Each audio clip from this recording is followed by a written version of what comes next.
አልወደድኩም። ላይክ የልጅነት ሆኖም ላይክ ትንሽ የንዴትም ነገር ስለነበር ላይክ ያወራኋቸው ቃላቶች በጣም የማይመጣ ስለሆነ ከሶሻል ሚዲያ ስለሆኑ በጣም ለራሴ ነበረኝ እና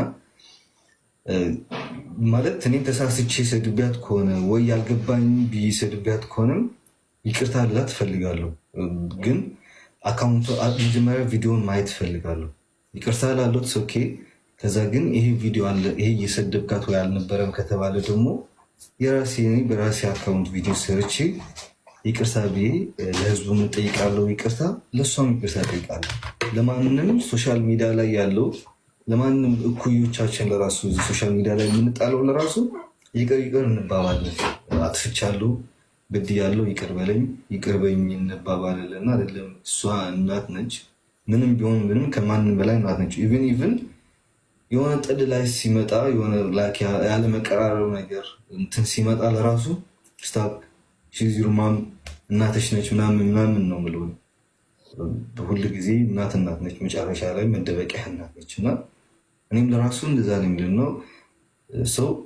ወይዘሮ ቲና በመጀመሪያ እኔ መጥፎ ቃላቶችን አላወራሁም። እናት ነች አንቺ ምንም ነገርም ላወጣ አልፈልግም፣ ምንም ነገርም አላወጣም። መጥፎ ነገርም ስለአንቺ ያወራሁት ሶሻል ሚዲያ ላይ ካለ መጥፎ ነገርም ነገር ያወራሁት ምንም ነገርም ቢሆን ሶሻል ሚዲያ ላይ ከልብ ይቅርታ ጠይቃለሁ።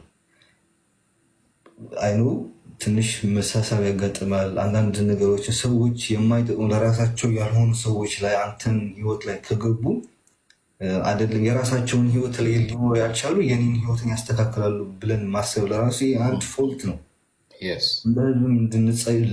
እንድንጸይፈውም ያስፈልጋል ማለት ነው። አንድ ሰው ህይወትን ማስተካከል አለበት፣ ኑሮ ማስተካከል አለበት።